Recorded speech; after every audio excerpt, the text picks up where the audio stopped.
Hello दोस्तों, आज हम समझते हैं जल जीवन मिशन के बारे में। जल जीवन मिशन 2019 में ये स्कीम लॉन्च हुआ था गवर्नमेंट ऑफ इंडिया के द्वारा, और इसकी मिनिस्ट्री ऑफ जल शक्ति के द्वारा देख रेख किया जा रहा है। और यह प्रोजेक्ट का मोटिव या थीम बोले तो ये था कि भारत के हर एक ग्रामीण इलाकों तक नल से शुद्ध जल पहुंचाना, और इससे जो भी बीमारियां हो रही थी उससे हम ग्रामवासियों को बीमारी मुक्त बनाना।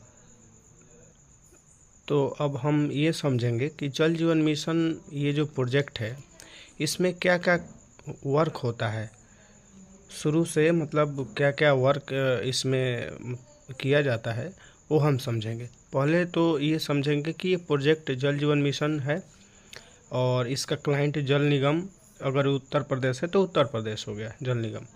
और स्कोप ऑफ वर्क में समझेंगे इसमें क्या क्या काम होता है, मतलब इस प्रोजेक्ट में क्या क्या काम शुरू से ही स्टार्टिंग से क्या क्या काम स्टेप बाय स्टेप समझेंगे। पहले संक्षिप्त में हम समझा देंगे आपको कि इसमें मतलब क्या क्या काम है। उसके बाद एक काम को एक जैसे इसमें पहला लिखा हुआ है सर्वे वर्क, इसके बारे में डिटेल हम बताएंगे कि क्या क्या काम होता है। तो हम पहला स्टेप बाय स्टेप पहले तो ये समझ लेते हैं इसमें कितने वर्क हैं। जैसे फर्स्ट स्कोप ऑफ वर्क में पहला वर्क है सिविल वर्क। इसको डीजीपीएस सर्वे भी बोलते हैं, इसके द्वारा ही इसको सर्वे वर्क किया जाएगा। दूसरा जो हमारा है ईआरटी टेस्ट, ये इलेक्ट्रोरेजिस्टिविटी टेस्ट है। इसमें हम पता करते हैं कि वाटर हमारा इस एरिया में वाटर का सोर्स है कि नहीं। उसके बाद हमारा तीसरा जो है वो SBC test, soil bearing capacity test. इसमें हम पता करेंगे जहाँ पे हमारा ओवरहेड टैंक बनेगा कि वहाँ की मिट्टी में क्षमता है कि नहीं कि टंकी का बियर को, मतलब टंकी की वेट को सह पाए। तो इसके लिए एसबीसी टेस्ट किया जाता है। चौथा है डीजीपीएस सर्वे। वहीं जो सर्वे होगा उसके थोड़ा डिटेल में समझेंगे डीजीपीएस सर्वे है क्या और क्या होता है। उसके बाद हम 5वें पॉइंट पे समझेंगे कि लेआउट प्लान ये क्या है। तो लेआउट प्लान जो है वो ये क्या होता है और इसको कैसे ड्रॉ करते हैं। ये ऑटोकैड पे बनता है, जहाँ पे हमारा पंप हाउस बनेगा, ओएसटी बनेगा, ट्यूबवेल वर्क होगा, बाउंड्री वॉल बनेगा। इसी में ये लेआउट प्लान जो है उसी में ये दिया रहता है कि हमारा क्या क्या लेआउट प्लान में क्या क्या बनना है। ये सब लेआउट प्लान में दिए रहेंगे, उसी के हिसाब से हमारा लैंड आइडेंटिफाई करके उसी में सारा निर्माण कार्य होगा। 6वें पॉइंट पे हम देखेंगे कि pinpoint for tubewell work. हाँ, अब ये लेआउट में हम फाइंड करेंगे कि हमारा ट्यूबवेल वर्क किस बिंदु पे दिया गया है, लेआउट में कहाँ पे ट्यूबवेल वर्क है। उस पॉइंट को हम जाकर ऑन साइट वहाँ पे पॉइंट देंगे कि हमारा पे यहाँ पे ट्यूबवेल होना है। और 7वीं पॉइंट है ट्यूबवेल ड्रिलिंग वर्क। तो ये ट्यूबवेल ड्रिलिंग वर्क मतलब पिन पॉइंट हम ट्यूबवेल वर्क लेआउट के हिसाब से अगर पिन पॉइंट दे दिए कि ट्यूबवेल का यहाँ पे पॉइंट है तो वहीं पे मशीन इंस्टॉल होगी और उसके बाद ड्रिलिंग का कार्य चालू होगा। नेक्स्ट स्टेप में हमारा है सैंपल कलेक्शन। और ये मशीन ट्यूबवेल वाली ड्रिलिंग मशीन जो है वहाँ पे लगने के बाद सारे अरेंजमेंट हो जाने के बाद हमारा ड्रिलिंग वर्क चालू हो जाता है। तो उसके हर एक रॉड, मतलब उसमें रॉड रहते हैं जो ड्रिलिंग रॉड बोला जाता है। वो हर एक रॉड जो होता है 6 मीटर का या 6.5 मीटर का होता है। कि कोई कॉन्ट्रैक्टर 6 मीटर का यूज़ करते हैं, कोई कॉन्ट्रैक्टर जो हैं 6.5 मीटर का यूज करते हैं। तो कोई दिक्कत नहीं है, उसमें एक रॉड पे, हर एक सिंगल रॉड पे एक सैंपल हम कलेक्ट करेंगे और उसमें जो भी सैंपल में लिखा रहेगा उसको हम उस बॉक्स पे मार्क कर देंगे कि क्या है उसमें। फिर उसके बाद नेक्स्ट स्टेप आता है इलेक्ट्रोलॉगिंग। जैसे ड्रिलिंग पॉइंट कंप्लीट हो गया, ड्रिलिंग का कार्य कंप्लीट हो जाता है, तो उसके बाद हमारा काम रहता है इलेक्ट्रोलॉगिंग कराना। तो इलेक्ट्रोलॉगिंग के लिए हमारी टीम आती है, सर्वे टीम, वो इलेक्ट्रोलॉगिंग ही करते हैं। तो टीम आएगी और इलेक्ट्रो लॉगिंग करेगी। जैसे ड्रिलिंग वर्क कंप्लीट हो गया उसके 4 घंटा पहले हम सूचित करते हैं इलेक्ट्रो लॉगिंग वाली टीम को और ये बताते हैं कि हमारा ड्रिलिंग वर्क कंप्लीट हो गया है, आप कितने टाइम में आ जाएंगे। तो 4 घंटा पहले उसको इन्फॉर्म करना होता है। उसके बाद वो आते हैं इलेक्ट्रो लॉगिंग वाली टीम। तो हमारी यही कोशिश रहती है कि उनको टाइमली बुला लिया जाए कि इलेक्ट्रो लॉगिंग पूरा डेप्थ जितना भी 300 मीटर, जैसे यूपी में अभी 300 मीटर ड्रिलिंग है जौनपुर डिस्ट्रिक्ट में, और अलग अलग डिस्ट्रिक्ट में अलग अलग ड्रिलिंग है, लेकिन अभी जौनपुर डिस्ट्रिक्ट में 300 मीटर ड्रिलिंग करना है।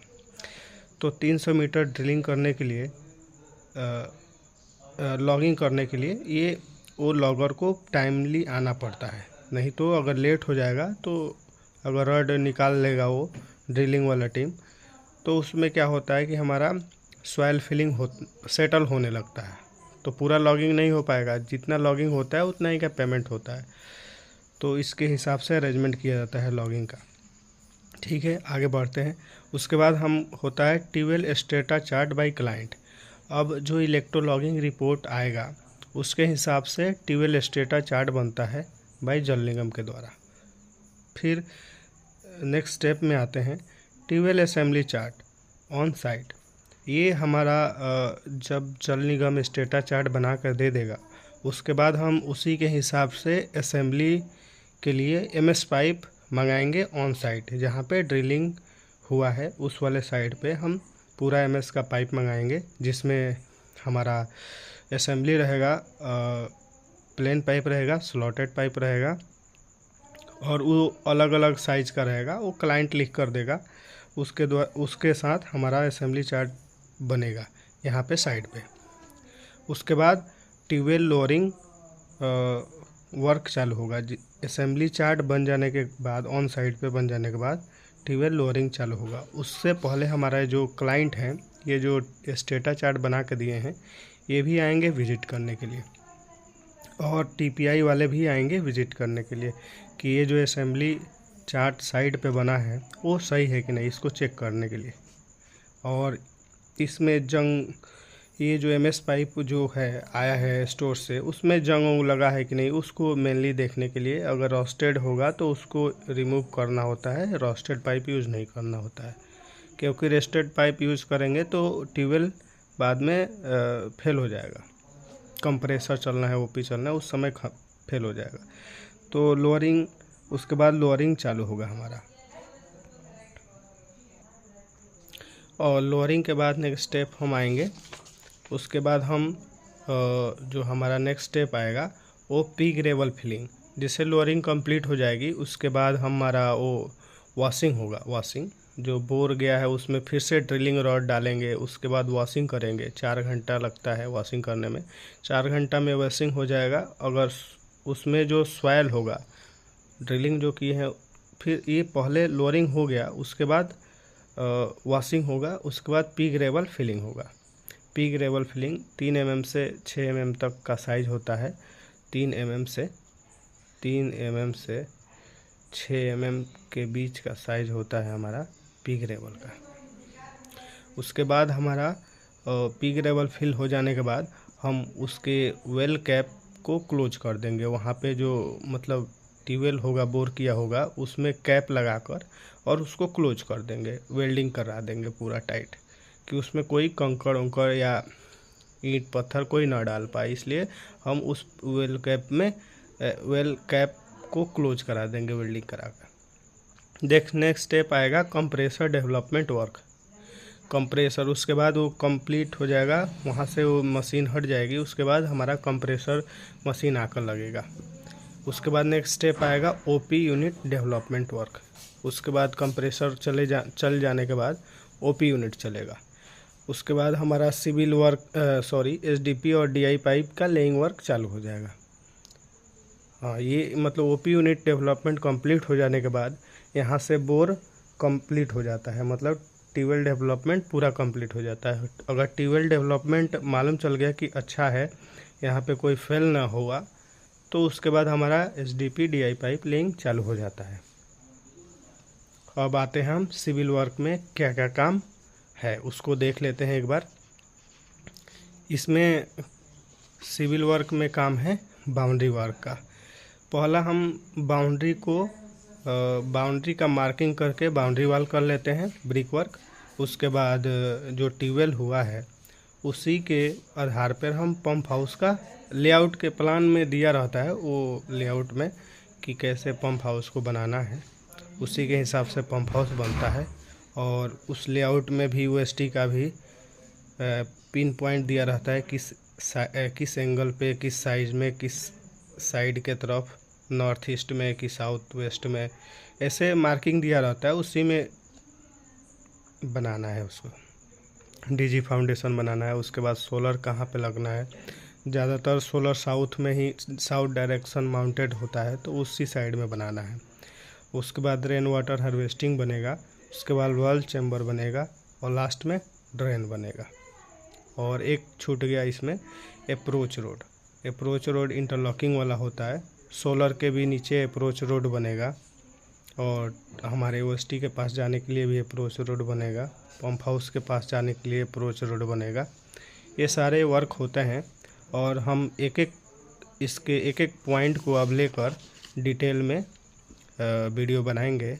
आपका सहयोग चाहिए और लाइक एंड सब्सक्राइब करना ना भूलें। Thank you.